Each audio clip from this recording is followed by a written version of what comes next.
What is up, bodyweight exercise and home workout fans? We're here with Steve Maxwell in Berlin, Germany. Steve is a 62-year-old, right? Fitness 2 years young, man. coach slash nomad. Digital nomad. It's pretty awesome. You're one of the top 100 trainers called from a magazine, I think in USA, right? Yeah, it was a magazine called Men's Journal, and they did like a review of trainers, and I have no idea who picks, but it was kind of an honor to be included in the top 100 trainers. Mm-hmm. Cool. You've trained Secret Service teams, like FBI teams, famous actors, even Brad Pitt, right? Brad Pitt. Famous athletes. Yeah, a few. David Akers, that used to play for the Philadelphia Eagles. Dave Bell, that played for the Philadelphia Phillies. Mm-hmm. A lot of MMA and top names in Brazilian Jiu-Jitsu. So forth, Pretty cool. But you know, it's funny.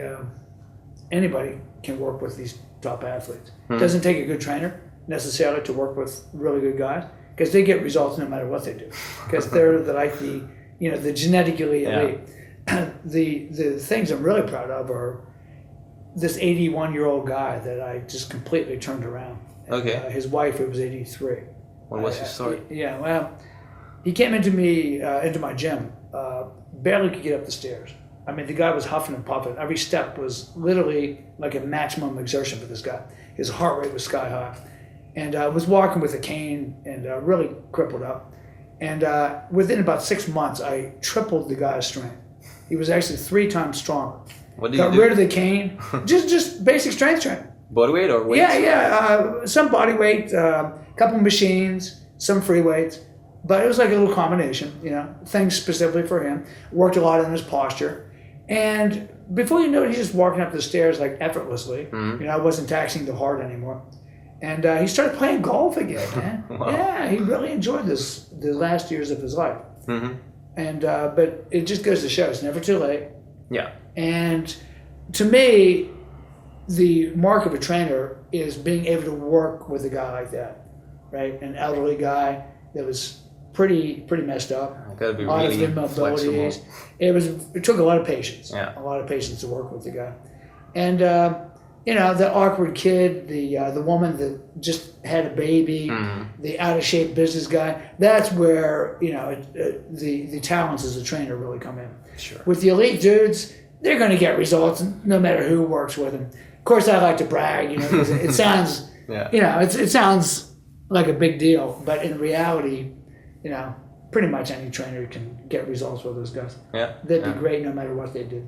Okay. I've even heard that your life expectancy increases, or it's shown that people who can get off the floor as effortless as possible are like the people who live more, because basically once you start losing that ability to handle your body weight, like everything goes like to shit. Well, there's a high correlation between your mobility and your chance of dying from all causes. Yeah. There was a professor, I can't remember the guy's name, at Sao Paulo University in Brazil. It's a physical education school.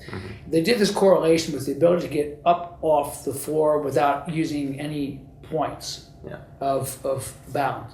And the more limbs that you needed to get off the floor, the higher the correlation was of dying from all causes. Yeah. They did like this extensive lifestyle questionnaire. I guess they looked at everything from driving habits to eating to smoking to just on and on. And then they were able to correlate that with your ability to get up and down off the floor. And it's really interesting. So I don't know whether it's a cause and effect. Yeah. Like maybe the immobility and your inability to get up is just a symptom. I'm not sure whether just working on your ability to get up and down off the floor would actually increase your life expectancy. But we know as a test, it is a pretty high correlation. So it seems to me that mobility is a good biomarker of true age. There are some guys that, like, let's say a 40-year-old guy who might actually be biologically like an 80-year-old guy just because he doesn't take care of himself. Yeah.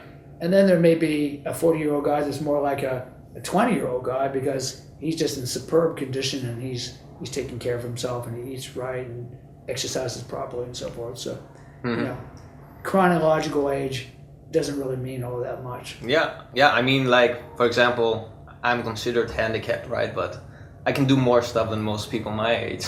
You can do more stuff than most people any age. So, Yeah, well. you know, I've seen your videotapes, and Hmm. you've done amazing things. Yeah, well, And you know, we were talking about blessings in disguise. exactly. Yeah. Who knows? Maybe you wouldn't have been as driven to become such a remarkable physical specimen had you not had the accident that you did. No, I'm happy it happened to me. A lot of stuff happened, but Sometimes, you know, a seeming disaster can literally turn around and be a blessing in disguise. That's happened to me more than once.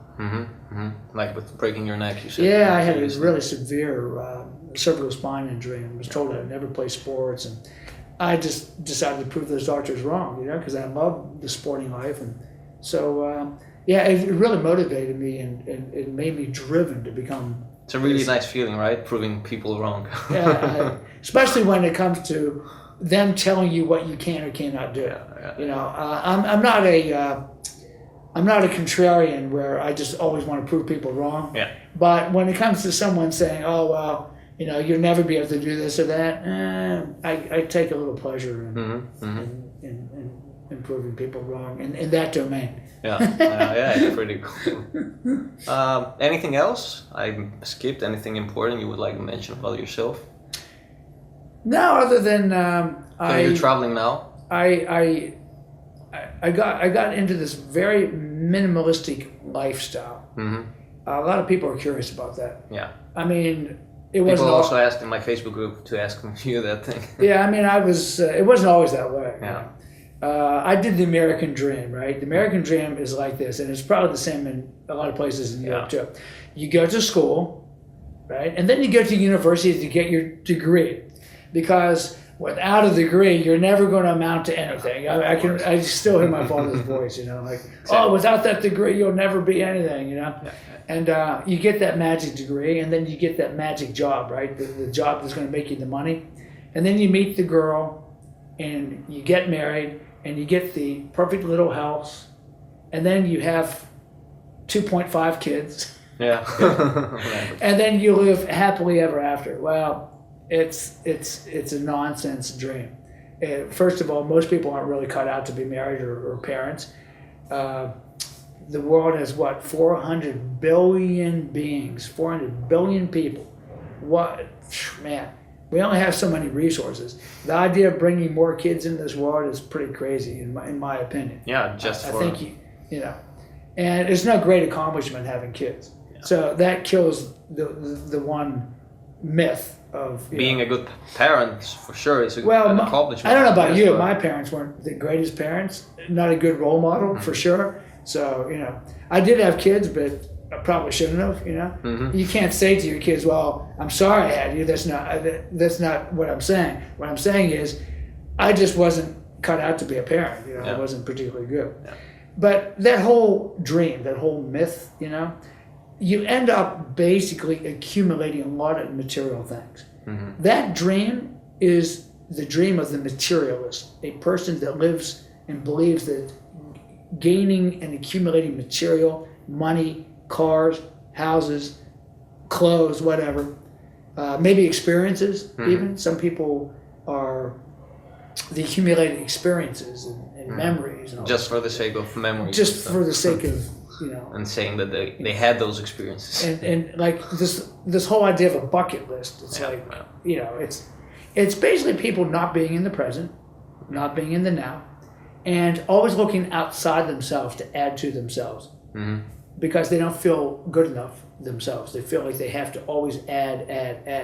Yeah. And people end up with jobs they really don't like very much, a lot of stress, because they have to make a lot of money to buy basically things they don't really need, or to keep the things they've already bought. And they go through life in misery, really, truly misery. And I decided that I didn't want to be part of that whole cycle. And I found that the American dream was not real. Mm-hmm. It was nonsense. And the material world no longer interested in me. Yeah. I mean, don't get me wrong. I like nice things. You know, you see, I have an iPhone, I have an iPad, I have, you know, a couple nice outfits. But I mean, what does a man really need? Change of clothes. Yeah. You know, and I basically have one bag that I carry. But you know, one time I had a gym, a jiu-jitsu school, 4-story brownstone house. You know, 2 cars. You know, TV in every room.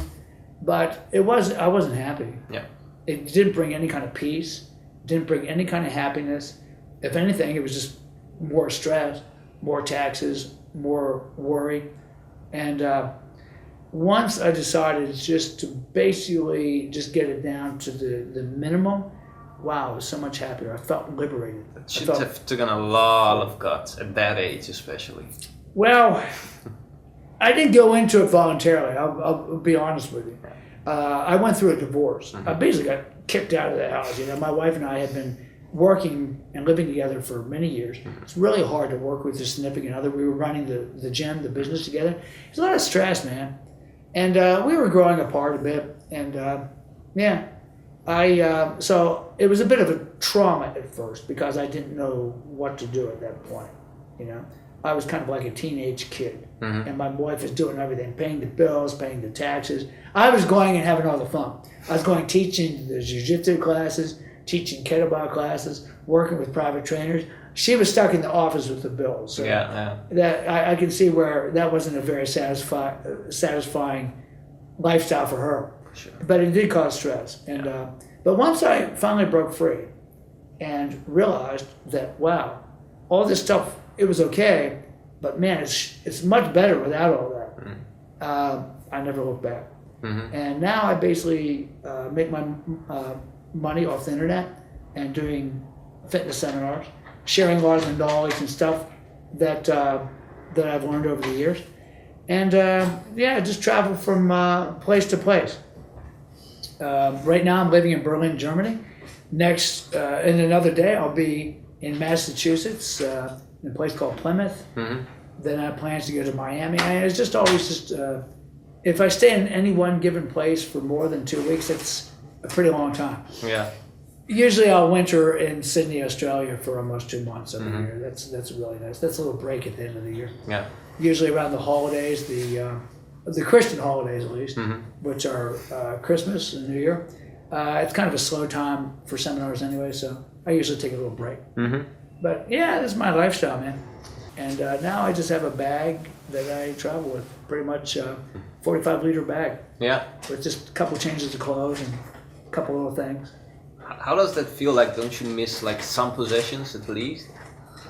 Or every once in a while, I wish I had maybe some workout equipment. You know, I like the kettlebell. Your kettlebells, yeah. I enjoyed that. So kettlebells, not so easy to travel with. No, and you were one of the first to teach kettlebells in the USA, right? I was. I read about kettlebells, and I think it was like 98 in Milo magazine. I mean, I was always aware of them. You know, they've been around for a long time. They used to be very popular back in the day. The Germans actually pioneered kettlebell training. And then, I thought the Russians, right? No, not at all. No, Okay. If you look, you'll see the Germans pioneered a lot of the kettlebell training. I actually saw a picture of like 1889 or something of kettlebells in Iran. The Iranian wrestlers were using them. Okay. Yeah, it's interesting. So they've been around. The Russians did really specialize, create a special, and then they created a sport of kettlebell lifting. But no, it was pretty common in Europe. But even in America, I saw old-time pictures of the late 1800s, early 1900s of guys with these kettlebells. But no one really knew what to do with them. They just kind of faded out. Yeah. So I read this article in Milo magazine and got really inspired, and had one of my students in my jiu-jitsu school who happened to work in a metal shop. He fashioned me a pair out of stainless steel. Oh, nice. Yeah, stainless steel, man. Really beautiful. And I started playing with him and working with him and everything. And then later I met with Pavel Setzoli in the Arnold Schwarzenegger fitness show. I used to go every year. Yeah. It's a big extravaganza pretty much anyone in the fitness industry goes there, and there's all sorts of exhibitions and competitions and just all sorts of cool stuff. Yeah. So I met Pavel there, and we came up with this concept for the RKC, Okay. the Russian Kettlebell Certification. Yeah. He had already written a book called the Russian Kettlebell Challenge, and we decided we were going to actually show people techniques. So we got our heads together and came up with a curriculum, and that was the birth of the modern kettlebell movement in America. And then it got really big and started spreading all over the place and moved to the UK, and then it's just now starting to hit certain places in Europe. It's already kind of crested and gone down a little bit in America, but it's still gaining momentum in a lot of places in Europe. But the ironic, like in Germany, for example, it's getting bigger and bigger. And But the CrossFit. ironic thing is, they were the guys that kind of invented it, man. I saw this video of Hitler Youth. Okay. Yeah, training with kettlebells. Old black and white footage. Wow. Yeah, from back in the 30s. And I mean, it's been around, but people just have a tendency to forget about some of these old training systems and so forth. So it's I find that fascinating, that how things come and go, and you know, you see these fads. I think there are some things that stand the test of time. Obviously, bodyweight training is never going to go away because it's just so effective. I mean, you always have your body weight. You can be in a jail cell and get a great workout. You know, and I'm a big fan of isometrics. So you know, a lot of people don't know nothing about isometrics, and there's this idea that maybe it doesn't work or it's not effective. Man, I tell you, it's really effective. I'm feeling it right now. I worked out before you can with some isometrics, and whew, I'm really feeling it right now. My muscles are actually quivering as we were speaking. And I think like with experience, you get even better at it because you learn how to really activate a muscle in a deeper You get layer. that mind and muscle. Connection. It's almost like a meditation. You know, we were talking about meditation earlier. It's when you do these type of isometrics, you go into the zone and you got to go very deep. It's a very cerebral, mental form of training, and it's not for everyone. You have to have very, very good concentration, and you have to have very good command and control over your body. So, for some people, it wouldn't work out so well because they wouldn't be able to concentrate and get that mind to muscle connection going. So for them, perhaps other forms of training might be a little bit better. But for me, it's a great training system because I don't need any equipment. All you need is just, you know, some furniture, or not even that. You can just do it even with your own body, with nothing at all. That's like why I called my book like all you need is a pull-up bar, because like I think if you have a pull-up bar, pull-up bars are pretty handy. They are. There's no doubt, man. But today I didn't have a pull-up bar. I just opened the door and put a towel at the top of the door and clamped on it, and then I did a static contraction at the top. I could have done reps sliding up and down the door, but I just pulled to the top and just held it for a time static contraction. It's really hard, man. I couldn't believe how hard my lats and my forearms and my biceps were working just holding that pull-up. And probably also really they're also ideal like for your joints, right? I mean, at your age, I mean, I'm just 30 and I'm already starting to feel the changes, how more sensitive joints are becoming. As a man ages, you know, I mean, obviously no one gets out of this world alive. And you can certainly slow down the aging process, but one of the things that happens to men and women is age-related muscle loss, or it's referred to as sarcopenia. It's kind of a fancy term for muscle wasting. But you can stop it to a large extent through strength training. But because many people have played vigorous sports, in some cases vigorous and violent sports, we've suffered joint traumas throughout our life. And along with the aging process, the joints begin to bother you. A lot of people also have very acidic diets, which also can cause joint deterioration, you know, just eating overly acidic diets and so forth. I'm sure you've read a lot about that. And anyway, because of dietary indiscretions and joint trauma from playing rugged sports, a lot of people start to suffer with arthritis, osteoarthritis, and rheumatoid problems and so forth. The time static contractions and isometrics are perfect for people like that. I mean, even if you, let's say, hurt your knee really bad and couldn't really move the knee joint. Yeah. You could still work it isometrically to keep the muscles and tendons really, really strong while the joint would heal. But I find it not only good for rehabilitation, just good for just general strength. Yeah. Yeah. And there have been people in the past that built tremendous strength just doing isometrics. One of the pioneers was this guy, Alexander Zaz. I think there's a book about him, his life, quite fascinating. The Journey of the Mighty Samson, I believe it's called. It's on. But if people want to research it, Alexander Zaz, he was a Russian, and he came up with a lot of his ideas while in prison. Okay. Pulling on the chains, he was manacled with chains. Yeah.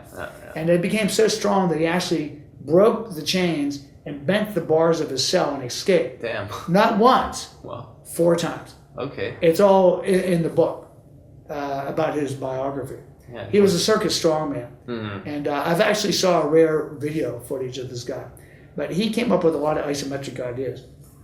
And then later, there was a guy, a German guy, that did a lot of research. And it was very popular when I was a kid. Back in the 1950s and 60s, a lot of people were doing a lot of this isometric training. And then it just, I don't know, it's like a lot of good ideas. You just wonder why you stopped doing it, or it kind of fell out of favor there for a while. And then it kind of came back again. I got really interested in this form of high intensity training called super slow, where you move very slowly with a lot of control. It takes tremendous mental discipline. It's very uncomfortable form of training. It's very, the muscle burn and muscle contraction is incredibly intense. And at the end, when you reach momentary positive failure, you continue to hold a isometric contraction. Whoo! It's like one of the more severe ways of training that I've ever seen. A lot of sweat also. A lot of sweat, man. That guy, Tim Ferriss, the 4-Hour Body, he writes about that type of high intensity training. There's another guy, Doug McGuff. He wrote Body by Science. He talks also about this type of training. It's quite good. Of course, the naysayers, mostly athletes, say, oh, if you move slow, you get slow, or you got to move explosively to be explosive. I've never found that to be true. I've never seen any literature to support fast, explosive plyometrics as being of any real value to a sportsman. You get good at doing the exercises, fast and explosive, but it's really not good for the joints over the lifetime. And as you say, you're starting to feel some stuff in the joints. When I was younger, I used to do the human flag and the muscle ups and the iron cross and all the stuff that, like what I call show off moves. But it does take a toll on you after a while. And I've talked to a lot of these young urban gymnasts that do the in the hood workouts. That's I think I really wanted to talk about with you. They are amazing specimens. But a couple of kids off camera, these guys were like in their early 20s. Both of them told me, wow, my shoulders kill, my elbows are killing me. And I says, see me in 20 years, my friend. In 20 years, you're not going to be doing this because you're not going to be able to do it. So you have this catch-22, right? Yeah. It's really cool to do stuff like that. Yeah, nothing hurts. I mean, I got away with so many stupid stuff at that age. And everyone likes to show off and build, do feats of strength. But the catch is, you could be doing damage and micro trauma to the joints. That's not showing up now, but it may come back to haunt you. Now, I'm one to talk. I mean, I did one of the, 2 of the most violent sports you could do. Wrestling, a pretty violent sport, very explosive, a lot of injuries, and Brazilian Jiu-Jitsu, which is supposed to be the gentle art. But man, you're basically choking each other and twisting and putting each other in submission joint locks. You're going to get hurt. Yeah. I mean, that's one of the things I wanted to ask you, like urban training, calisthenics, or street workouts, they call them.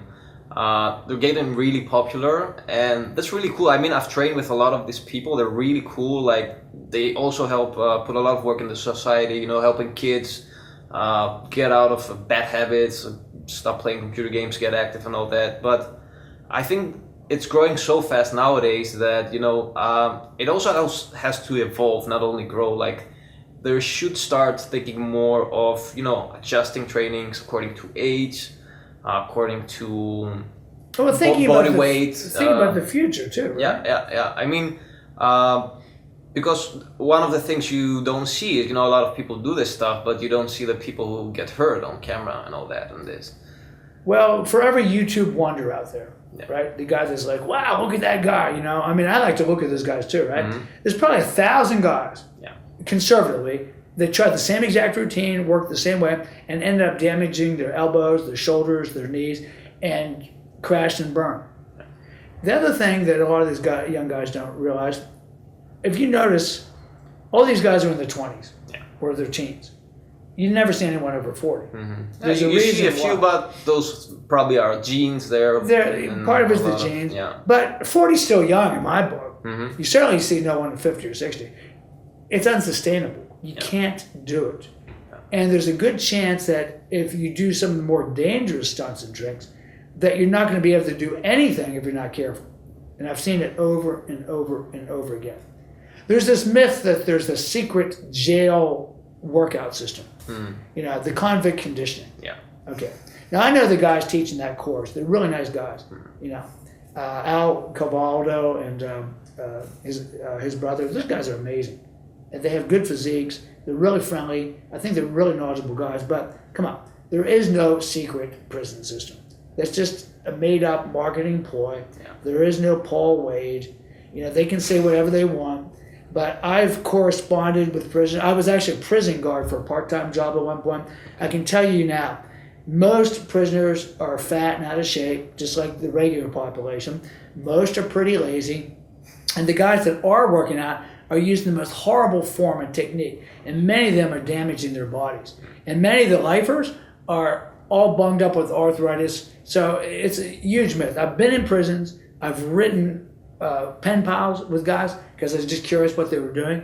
And it's just like any other segment of the population. Mm-hmm. There's a few elite guys that are in amazing shape and would be in amazing shape no matter what they did. Yeah. And then there's another tier, pretty high level fitness guys, but it doesn't necessarily mean that it's the best way to train. Yeah. Yeah. You know, they're in shape because they work out. Yeah. But is it the best way to work out? Yeah. No, it's not. So this whole convict conditioning thing, it's good marketing ploy, kind of cool, you know, the idea of it, but it's basically bullshit, man. You know, don't fool it. Basically, it's and the reason I mention it because it's really popular right now. It's basically Pavel's old Naked Warrior program. You know, the pistol and one-on-one. That by the way may be one of the best simple bodyweight it's a really books cool book ever written. Yeah, it's really good. That was pretty good.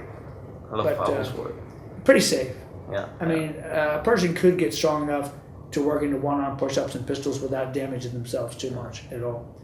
Yeah, the thing is, like, the basics aren't sexy enough, you know, for marketing. Not sexy at all. So you need to frame them somehow to, But, you know, you're not going to stay a kid forever. Yeah. And people, well, I had a mentor that told me that, look, anybody can be amazing in their 20s, 30s, 40s, and even their 50s. Really.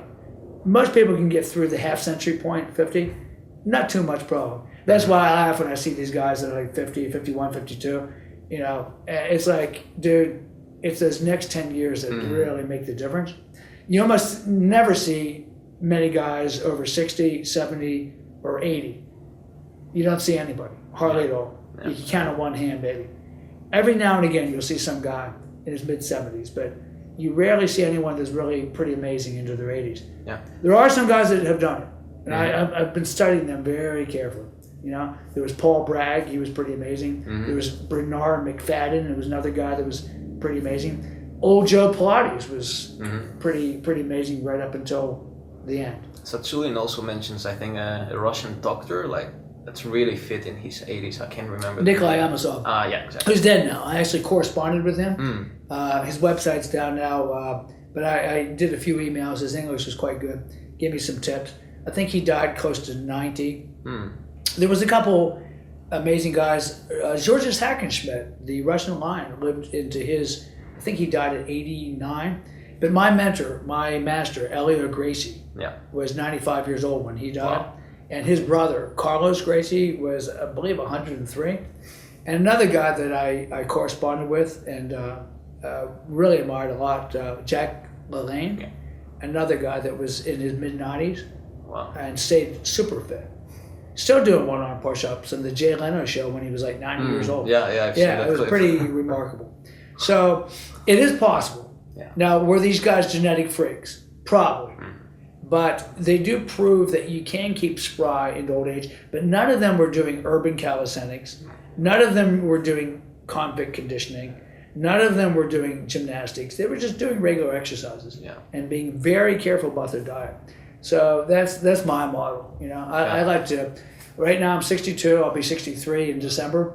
I'd like to get to my 80s really spry, really fit, feeling good with no major health issues or problems. So I'm very strict with the diet, very strict with my sleep. Sleep is so important. People don't even realize. It's more important than diet, actually. Another thing that you sort of start figuring out after like your close to your 30s and later, like when I was 20, I could do like 1,000 things without even sleeping.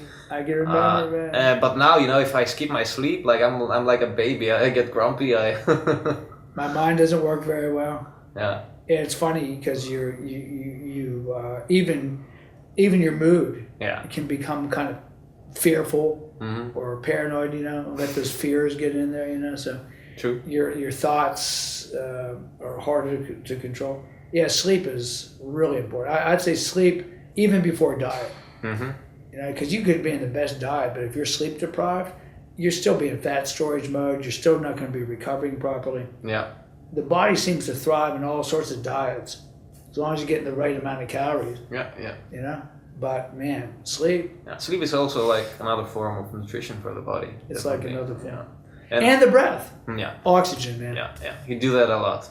Breath. So yeah, I'd say we do that similar. a lot. Yeah.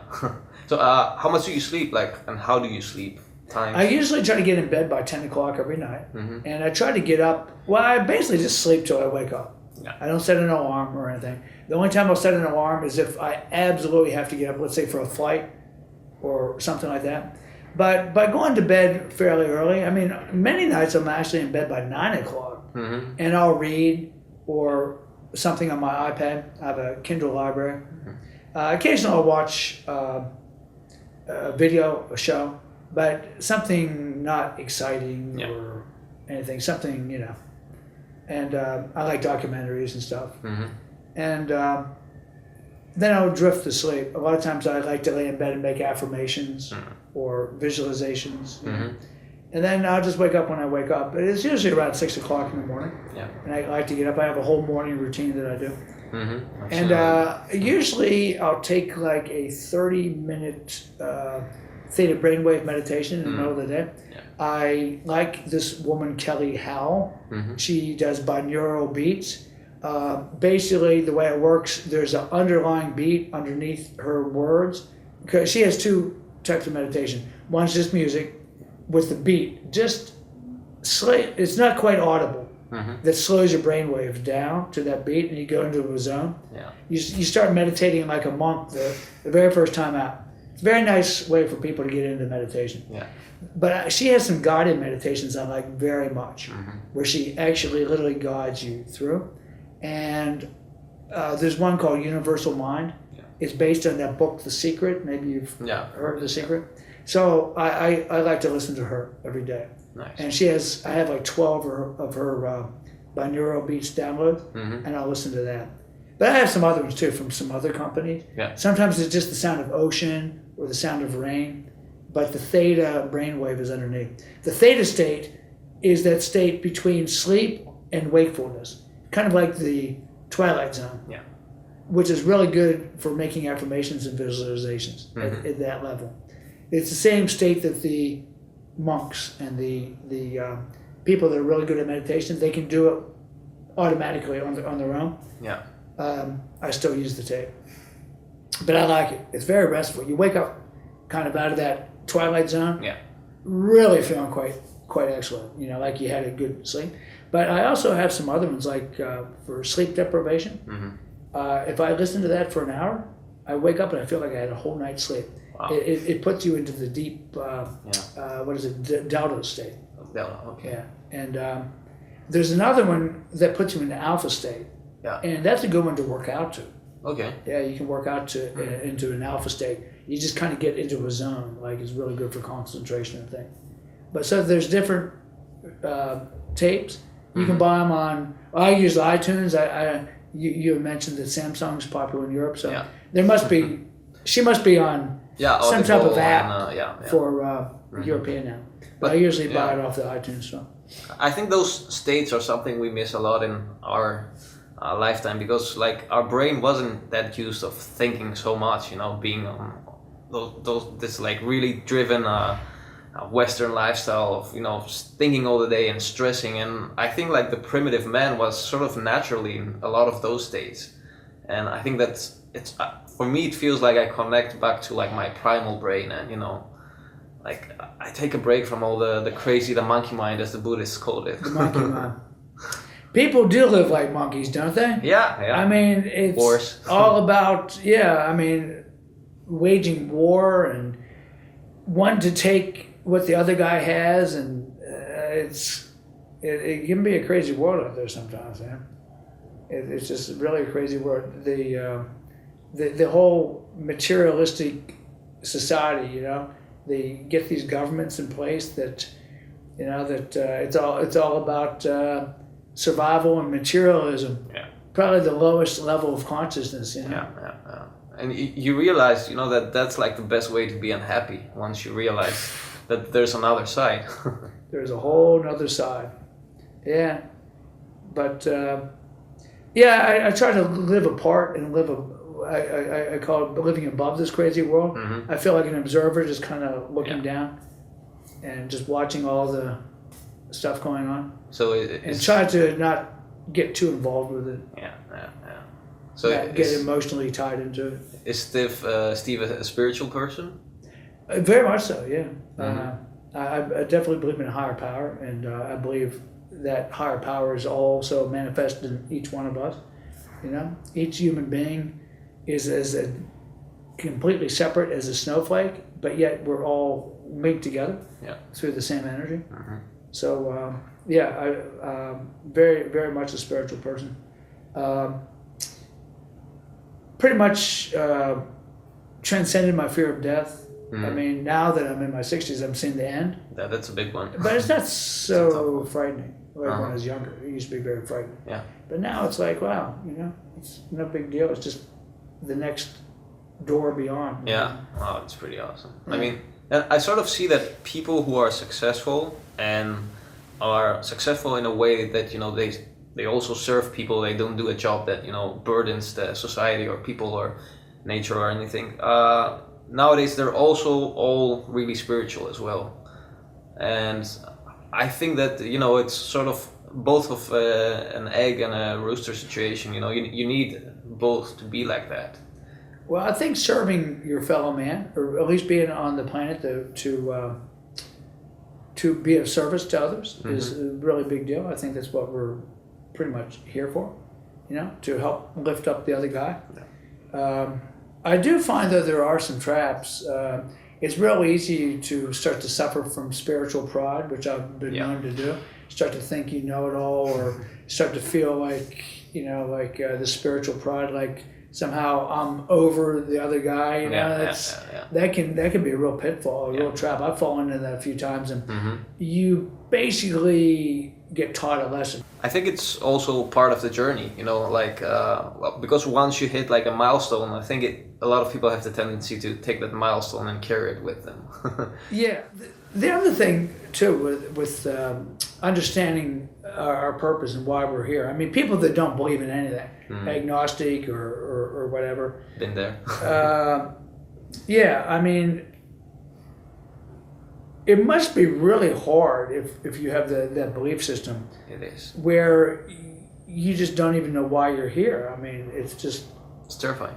Yeah, it's kind of terrifying, and of course, fear, death would be would really be a terrifying prospect for those people, and a lot of their actions would be some kind of subconscious connection to their fear of death. Mm-hmm. A lot of the things they do. Yeah. And those kind of people are just always going for experiences and feelings and all that kind of stuff, because that's all they have. the other thing, like being in the fitness industry, I noticed that people get really overly attached to the body, to the flesh. I mean, you know, from your accident with your leg, just how fragile the human body is, and how temporary this all is. But there must be something much greater than just this flesh body. The thing that makes you and me, it's like a universal energy that will never die. You know, Einstein said, you know, you can neither create energy nor destroy energy. It's here. So the energy that makes you special, and you know, we were talking about earlier, we each have an individual fingerprint. They do this thing, they read the eye, which is everybody on the planet has a different reading on the iris, a different shape, our molecular structure. So just a little bit different. So that's represented by the energy that is you, the energy that is me. That never dies, man. I just believe it just transmutes into some other form. You know, I really truly believe that. And but the flesh, no sense getting too attached to it. I know some women that are totally into their looks, and you know, especially the prettier they are, probably the harder it is for these women, because they're going to get old, they're going to get wrinkled, they're going to get shriveled, and they're going to be old women someday. Same thing with the guys with their big G-Wiz muscles. Enjoy now, you know, if God gave you the ability to have nice physique, enjoy the aesthetics of it, but don't get attached to it. It's going to fade with time, and it's going to go away. And if that was your whole identity, you're going to be a very sad person when you get older. You're going to feel very bitter, very sad. So, you know, I tell all these guys, sportsmen, athletes, bodybuilders, guys doing, find something else, some other form of outlet. Don't make this your only thing, man. You know, try to find some other creative self-expression. You know, draw, paint, woodworking, write poetry, write a novel, just write a journal. I mean, something, right? Something that, like some form of creative self-expression. Learn to play an instrument, dance. You know, I'm sure if we went back in a time capsule, there's nothing we know about exercise today, even though man's so smug with his science, you know. I bet there's virtually nothing that we could show the people from 1,000 years ago. Yeah, I mean, people looked really awesome back in ancient Greece, and you know, now people are the fattest they've ever been. We have the most diets we ever had, and training programs, yet people are worse. So they look pretty bad, man. People don't even know how to feed themselves. Yeah. I think it was stated that 68% of the American population now is either overweight or obese. Wow. I heard that the fattest country in Europe right now is Hungary. I've never been to Hungary, so I don't know. But the second fattest is the UK. There's like 38% is overweight or obese. When I was in Croatia, they told me Croatia is the number 4 fattest country. I think Germany's number 3. You see a lot of fatties running around here, but it's nothing compared to the States. I mean, when I go back, I'll be back day after tomorrow. I'm flying back tomorrow night and tomorrow afternoon. And when I land at JFK and I'm going through customs, it's going to be shocking. I'm going to see people as wide as that couch you're sitting on. I kid you not, man. Wow. I mean, it's just utterly shocking when I go back to the States after being away for a while. Just the level of obesity. Yeah. And it's almost becoming socially acceptable. Yeah, people are getting used to it, I guess. Did you ever see the movie Wall-E? Yeah, it's really nice. It's like that. All your customers out there, they should definitely check that animation called Wall-E. It's kind of like, it's really good. Almost like what the future may hold for humankind if we don't turn things around. And I do believe we can turn things around. And basically, I guess people, you know, call you skinny. You know, even if you're normal, you turn out to be the skinny one. You know, like, why don't you eat more? Or little and wiry, and as I get older, I'm shrinking down a little bit. It's funny because I saw my parents after a long time. My dad's 91. He still trains, works out. Okay. Nice. And but he was just so little. He's getting small.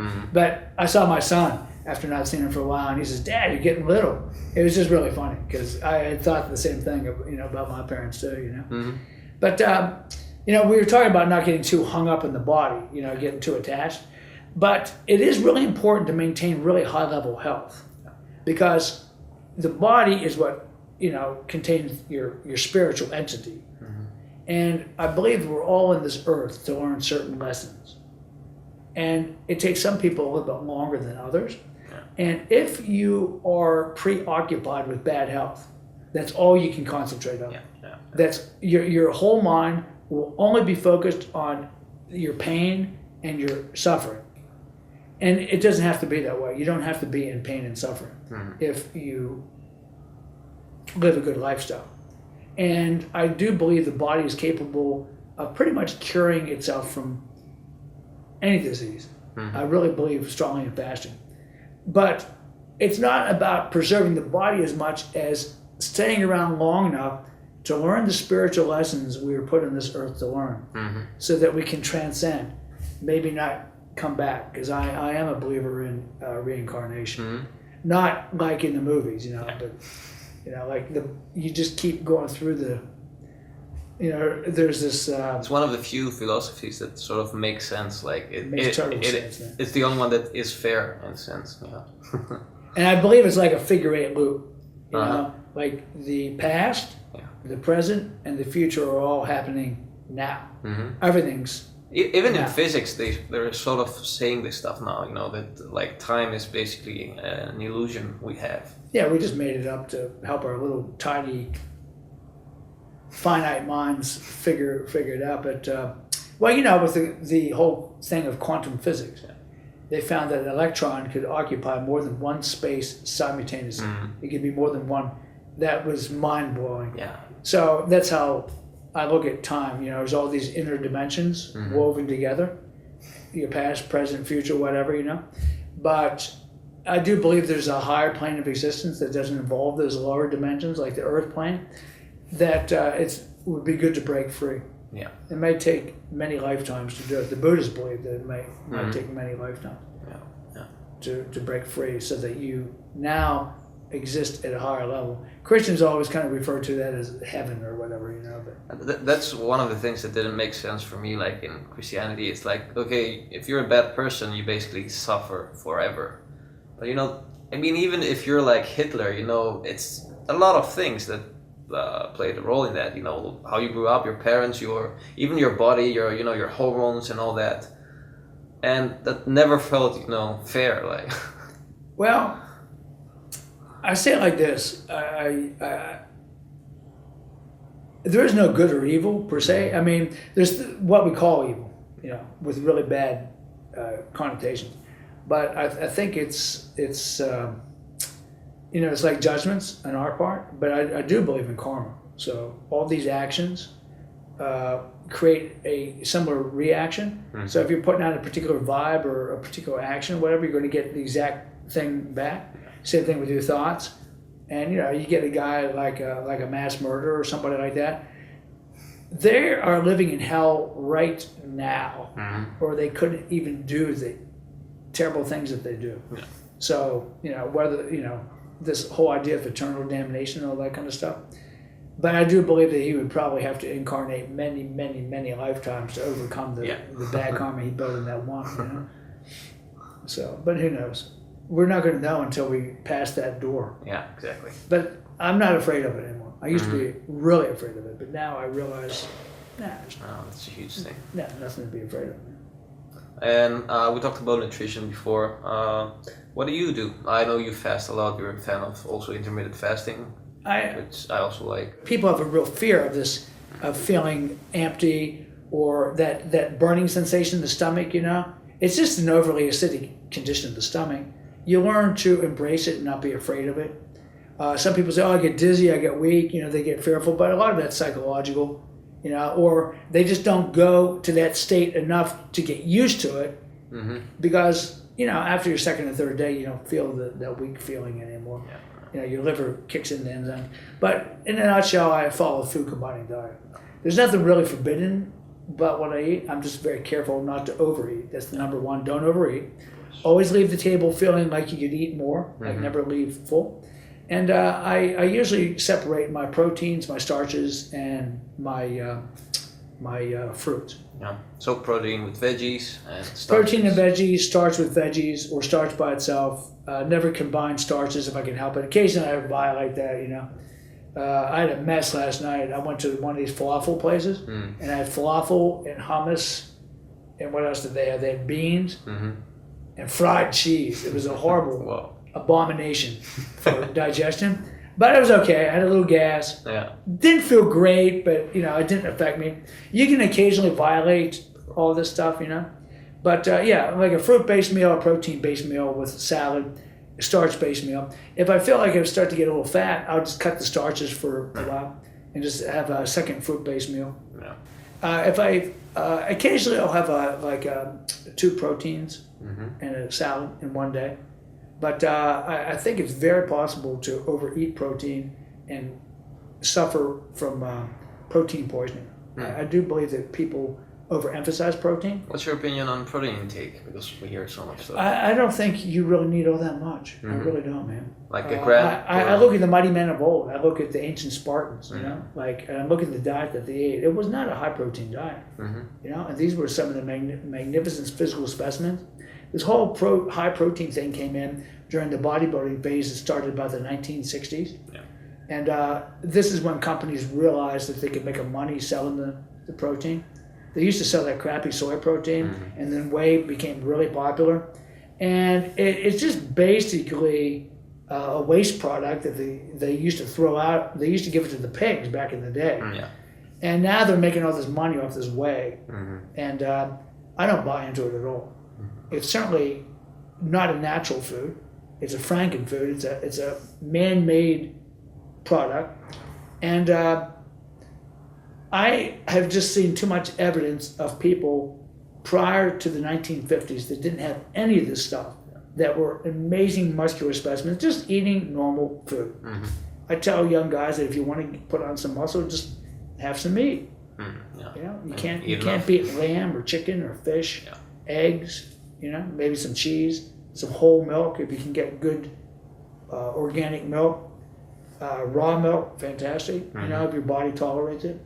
I think a lot of the food sensitivities that people call them allergies, but a true allergy is very rare. But I do believe people are sensitive to food. Yeah. And I believe it's mostly because they've overeaten these foods and miscombined the foods so that they do develop a sensitivity. Like the whole gluten thing right now, you know. Yeah. Well, so many people are eating bread almost every meal or some form of grain every meal. Yeah. That's too much. You overload yourself. And it doesn't give you satiety, yeah. But if you make your digestion really strong, you can pretty much break down and digest anything, but you don't want to overload it or overburden the digestion. And if you get sick, it's because your digestion is overburdened. You give your digestion a chance to take a break, because a lot of people don't realize just how much energy is involved with digestion. You burn a lot of calories just digesting your food. But when you take a break from it and just let your system rest, it's amazing how you'll just overcome like a cold symptom just overnight. You wake up totally symptom free. Like you start getting, like sometimes when I fly, you breathe in that bad air, you're exposed to a lot of toxins. Maybe you don't eat quite as well when you're flying. A lot of times I'll fast when I fly, by the way, because I'm sitting anyway. But you start getting like a little nasal thing, maybe a little sore throat. So you just drink water and take a little extra rest and don't eat. You're fine. But the next day you feel zero symptoms at all. But if people want to read about it, I would, Toxemia Explained by Dr. John Tilden is a great book. Okay. The Gracies wrote a great book on the Gracie diet. There's another guy, Herbert M. Sheldon, who wrote a book on food combining. I do realize that some people are able to violate food combining principles, seemingly get away with it. I know I have in the past, but the food combining makes a lot of sense to me. I think you can also get away with it a little bit at your last meal of the day when you stop doing stuff and you're relaxed, so you can when you have more digestion. Yeah. But during the day, it also gives you a lot of energy if you watch out. If you watch out. But I find it works quite well for me, and I feel quite good. I do believe that the bulk of the food should come from raw fruits and raw vegetables. You know, a lot of minerals and a lot of good nutrients in there. The idea that you need supplements is crazy. There's not an animal on the planet that needs a supplement. some people say, yeah, well, the food is devitalized and denatured. Yeah. I don't shop in stores like that. I go to and buy organic produce wherever I'm at. You don't count protein grams and stuff like that? Nah, not too much. I mean, I'm vaguely aware of my macronutrients, you know. I'll read labels and stuff, you know. I'm always curious to see, like, the percent fat and carbohydrates. I'm always looking at labels and stuff. I don't eat a lot of packaged processed foods unless I am traveling. Yeah. Like, I'll get, like, sometimes food bars. But I prefer eating things like dates, or nuts or nature's food. And people taking these nutrients, especially these fractionated nutrients like glutamine or some isolated amino acid, or taking magnesium because it helps build testosterone. It's a big mistake, man, because in nature, everything's in ratios. And for every nutrient we know, there's 100 micronutrients that haven't even been discovered yet. I mean, they discover new stuff every single day. So biochemistry, it's still really inexact, man. What about creatine? Because it's one of the few supplements that works. I've tried it. It didn't really have any results in me, but it seems like creatine doesn't appear to be dangerous. I mean, there's been so many studies done on it, but I don't think it's particularly necessary either. You know, I mean, the best natural source of creatine is beef or buffalo burgers or something. You know. And for those that don't like to eat animals or beef or whatever, there's still other ways that you can do it. Actually, as a vegan, you might have to have creatine. I don't know whether there's any natural. Yeah. But yeah, I'm not opposed to veganism or vegetarianism by any stretch. I go many days sometimes vegetarian myself. Feel nice taking a little break. Yeah, no, I mean, I don't eat meat all the time or meat products all the time or animal foods, you know. I like vegetarian and vegan restaurants always have really good food. It's really delicious. It's always organic and, you know, very, very nutritious. But yeah, there's not an animal on the planet that needs a supplement, you know. Animals in nature, the wolf, the bear, the dog, the lion, horses, gorillas, you know, I mean, nature provides the exact perfect diet for them. So doesn't it make sense that it also provided the perfect diet for man? There was a guy, a dentist that traveled the world. His name was Weston Price. And, I've read his book. It's pretty good. He basically looked at indigenous peoples all over the world. And he found some really magnificent, really healthy people. And the diets were completely varied. And his conclusion was, there is no such thing as the one diet. I mean, there's many diets that man can thrive on. Man seems to be an amazingly adaptive creature. You basically eat what's in your local area, you know, what's locally produced, what's in season. It makes sense. I think like one of the few things he saw that was a little bit good for your diet is meat. Like people who don't have no meat at all. Maybe, I don't know, I'm not sure, but... Yeah, well, I mean, there's certainly, I mean, in all the studies of meat eating versus vegetarianism, there was no real health benefits to being a vegetarian, none whatsoever. Maybe some detriments. In most modern studies of people eating meat versus not eating meat, they're looking at people charcoal grilling burgers, eating it with buns and bread and eating desserts and sugar, and I mean, it's so mixed that you don't know what's from the meat or what's from all the sugar and all the other stuff that they Plus, the vegetarians live a more healthy lifestyle usually because they go into that for the health benefits. So it's a little bit more aware of what they're putting into their mouth. So just that alone is going to change everything. It's not necessarily due to the vegetarianism, but just the fact that they're just not eating a lot of the things that the meat eaters are. But so Weston Price was a really interesting guy that came up with. So I mean, I don't really get hung up too much on macros. I do try to keep the fat intake to a reasonable level. You know, I do know some guys that have thrived in high fat diets, you know, high fat, high protein.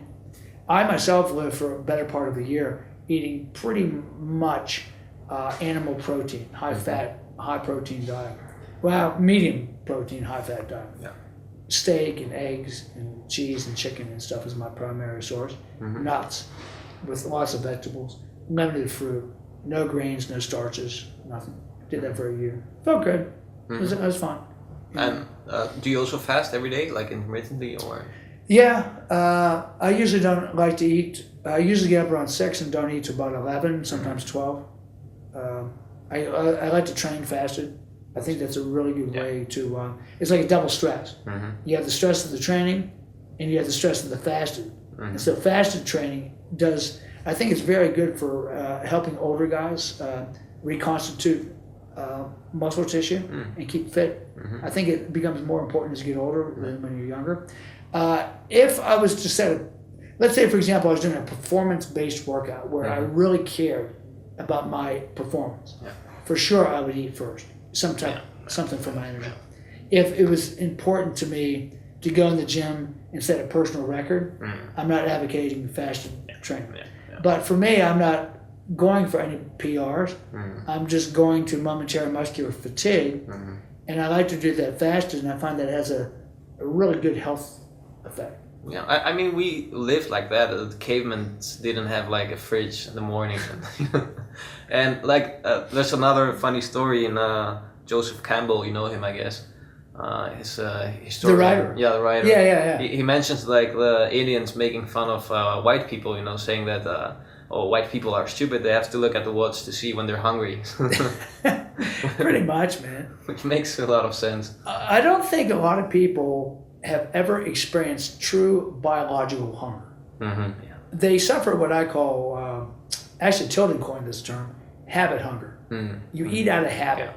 And let's say for example, they have lunch every day, 12:30. Right about just before 12:30, they start to get that roiling and that feeling in the stomach, like that gnawing feeling. And they mistake that for hunger. And they even panic if they don't quiet that rumbling feeling. And they even begin to psychologically believe they're feeling weak or dizzy. You know, it's almost like self-imposed. Yeah, for sure. And maybe they feel those things, but it's totally unnecessary. And it's a habit. It's not even true biologic hunger. You have to go about 3 days before you really know what true biological hunger is. And I bet most people, that, right? I have gone 14 days. Wow. 14. But the Christ supposedly went 40 days and 40 nights. But there's been a lot of great yogis and spiritual adepts that have gone really long fast. They also lower their metabolisms. They lower them. Well, you're not supposed to train and work out when you do that. My 14-day fast, I didn't work out. I just walked, did some light stretching, little joint mobility. I would lay in bed and take a bed rest whenever I felt tired, drinking lots of water. But my point is that if you go 3 days just drinking water, you'll know what true biological hunger is. And anyone that has not done that, then what they're feeling is not true hunger.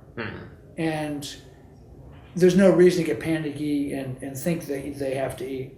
No one ever died from missing a meal. It would be good for many people to miss a meal. It's pretty healthy actually, skipping meals, especially like if I eat a lot, I'm gonna skip a meal. I'm not gonna eat because it's healthy to eat frequently. And a lot of people say, oh, but if I get too hungry, then I'm gonna overeat. I'm gonna really pig out at the next meal. I gotta just always feed the furnace so I don't get too hungry because I'm gonna have that chocolate cake and quart of ice cream and I'm just gonna really pig out and eat all this food. But that's more of a discipline thing. That's just all emotional and mental reaction to the hunger. But in truth, there's no reason for that whatsoever. And if people would just allow themselves to feel true hunger and experience what that is, they wouldn't be so prone to overeat all the time.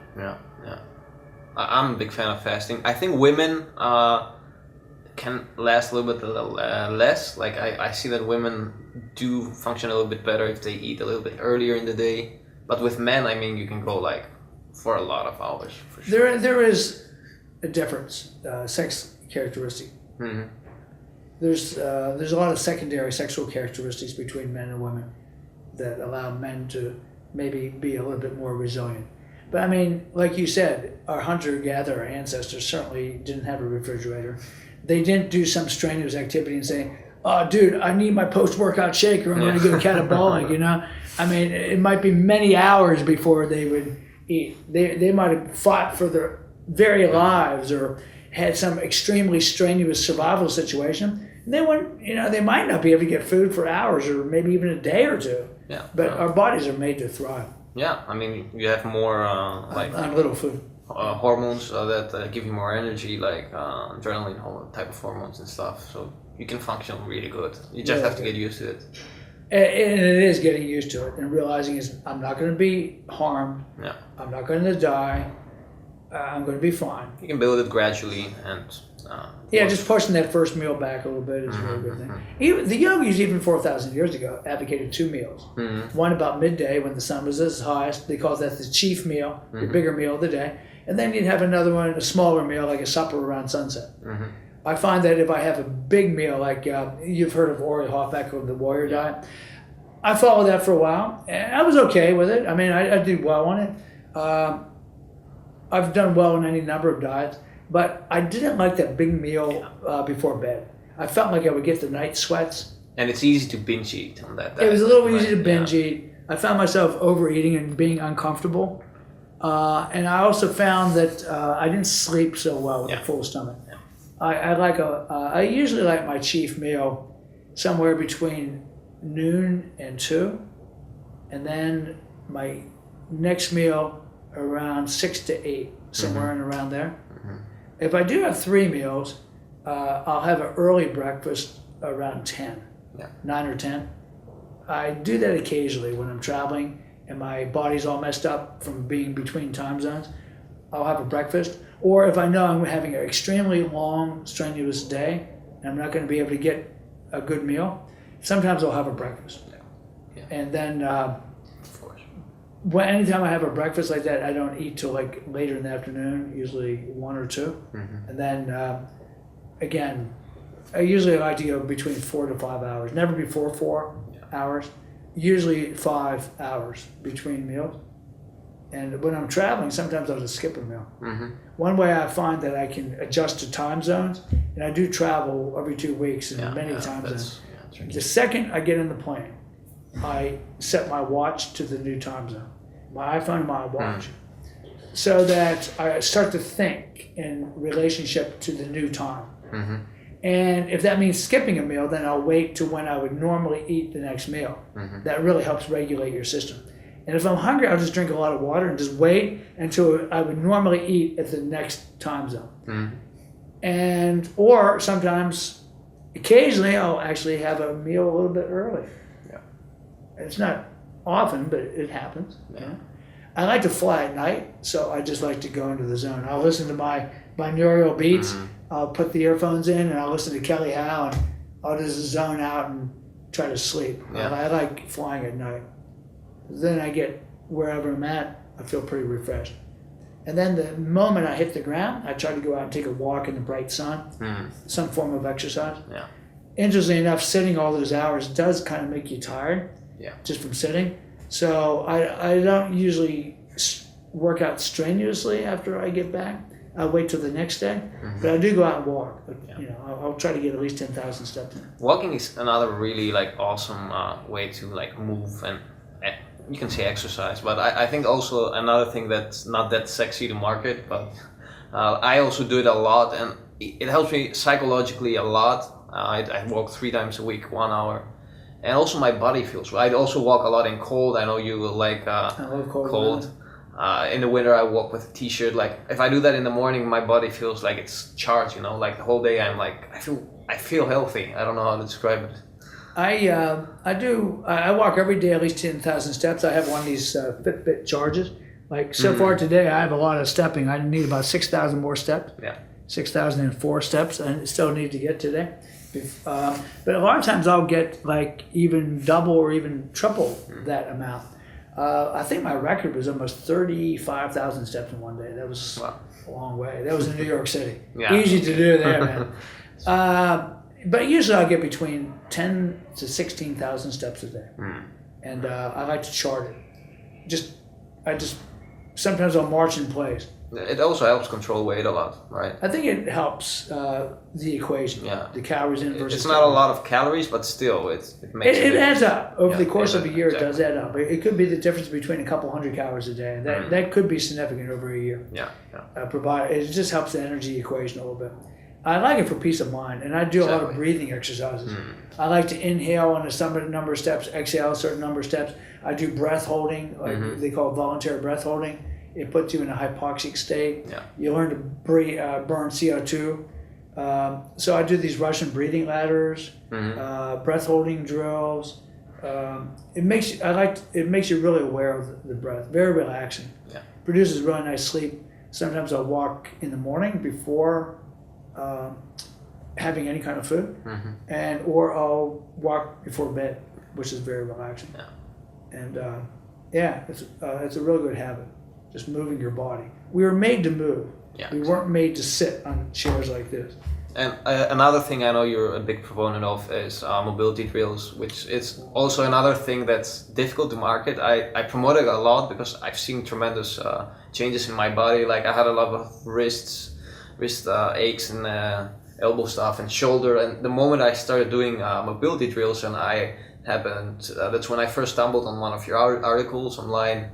I saw such a big change, and I'm like, why aren't more people like suggesting this? It's not doing sexy, it? man. It looks like like sort of like a lot of people call it like an old man's thing, because it's not like pull-ups or one-arm pull-ups or.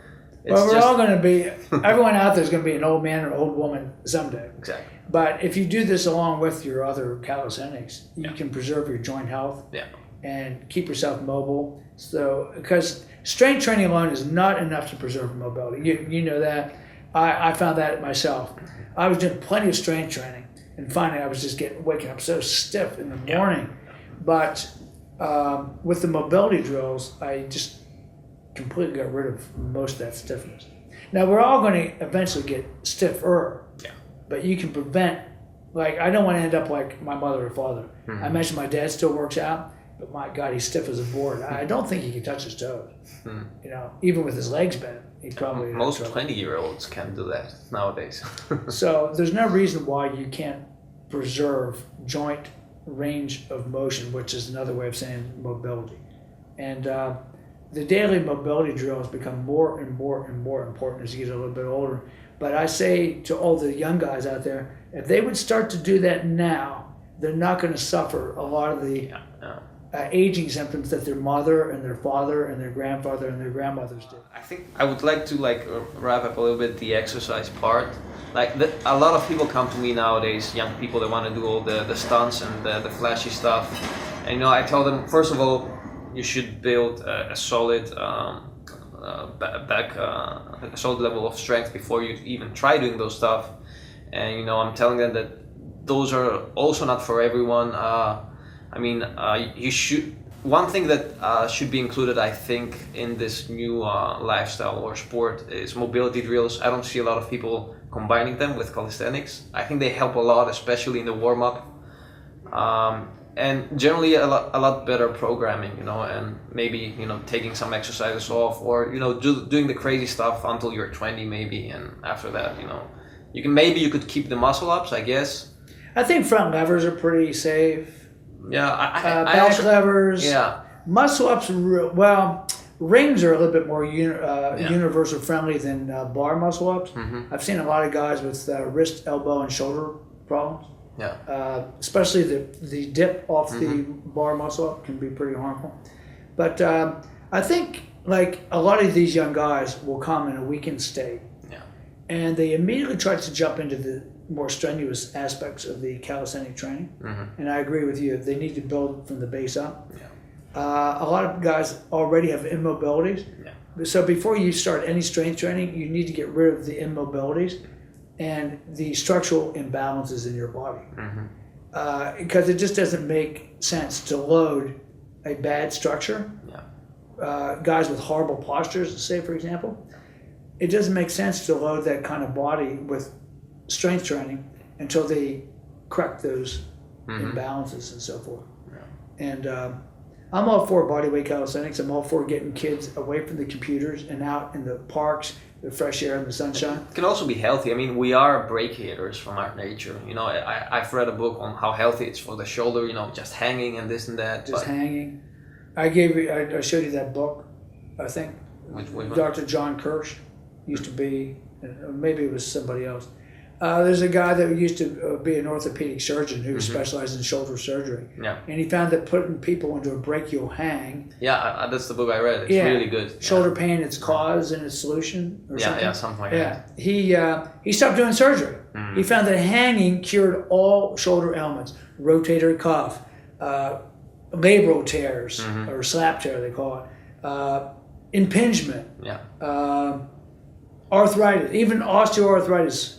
If you hang, when I hang regularly, it's hard to find a bar sometimes when you travel. But when I hang regularly, my shoulders feel great. Yeah. And when I don't, I feel that arthritic condition in my right shoulder. That was just from too many submissions in that right arm, man. You know. But I always tell these kids too, if you're getting hurt in your training, if you're getting injured in training, then you're not training right. Yeah. Because proper training should prevent injuries, not cause it. I saw a kid down here at the park the other day doing the most atrocious. He was doing these wide grip push-ups. Oh, it's just killing my shoulders to look at this guy. Just some skinny guy. It was obvious as a beginner. Had no rhyme or reason to what he was doing. He was just throwing together these ridiculous exercises using the worst form, doing wide push-ups, chin-up or pull-ups behind the neck, partial range of motion. It was insane. And that guy's not going to last long. Yeah. And it's difficult to convince young people to do the basics, and you know the basics are not sexy, as we said. But I just try to get them into the mentality, you know, that you will want to train also after your 30s. And for me, I don't care about the flashy stuff anymore. Of course, when you're younger, you do. But for me, what's cooler is, you know, being your age and doing what you're doing. Not hanging. I don't want to hang from a pull bar when I'm 60 and scream from elbow pain. From elbow pain. No, I hear you, man. I mean, I had my time. I mean, I actually was able to hold a human flag for about 20 seconds. Wow. It's a long time. I could hold it pretty much straight out. My record was 21 seconds. I could do 8 ring muscle ups in a row. That's not bad. I wasn't a gymnast. I wasn't even genetically gifted. I could do 11 handstand push-ups, face to the floor and up. It's not bad. You know, I think my record for chin-ups was 21, and my record for pull-ups was 18. There's guys that do a lot more, but it's not bad. And and I was able to do 22 pistol squats on either leg without taking long breaks between each rep. You know, and 14 one-arm push-ups. So in summary, that's when I was into the performance and showing off and what you know. But it's not sustainable. You're not gonna. I can't keep that type of thing. So in summary, what's a good training program? What does that have? Well, just go to momentary muscular fatigue. Don't be too hung up on the actual number of the repetitions. Just use absolutely perfect form. Go a little bit slower. Make sure that you go through the full range. Make sure that you're not yanking or kipping or jerking the joints. You don't have to go necessarily slow, but anything faster than 2 seconds, if you've studied basic physics, you know that anything faster than 2 seconds, you're using momentum. And momentum is your enemy. Unless you're performing a feat, then momentum is your friend. You know, but I don't care about numbers or anything. I just go produce a muscular fatigue, and then nature will take care of that by adapting to that fatigue, by creating a training response. And I think what a lot of guys don't understand is once you get past a certain point, you're not going to build any more muscle. My days for building muscle are gone. What the true purpose of exercise for older adults in particular is keeping the muscles that you have. So, you know, I had a lifetime of building. Now I'm just trying to maintain and not lose it. And I will lose it no matter what I do. But I can slow that down, keep it pretty slow, keep a pretty high level of strength.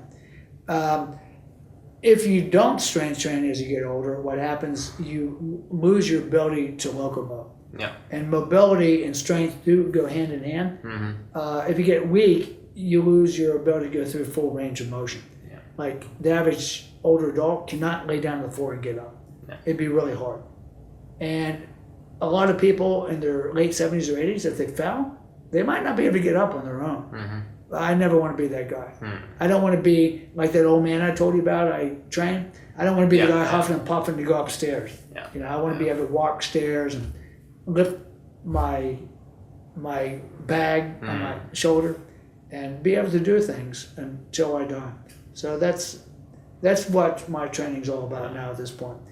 I understand, you know, things change, priorities change as you get older, but it's important for younger people just to see the big picture. Yeah. Don't train like there's no tomorrow, because there is a tomorrow, you know, and you don't want to mess yourself up and hurt yourself. Proper training should prevent injuries, not cause. Yeah. So if they need to do foam rolling for 30 minutes before their workout, there's something wrong, man. Mm. They should just need a brief warm up and just go. Yeah. If they're waking up in pain every day, there's something wrong with the workout. If they're injuring themselves, their elbows and wrists and shoulders are hurting, or their knees or back, they're doing something wrong. Yeah. They got to change their ideas, because it only gets worse as they get older. Yeah. So for general population, for young people, for everyone, proper strength training, mobility drills, right? What else do you think is important? And just don't overeat.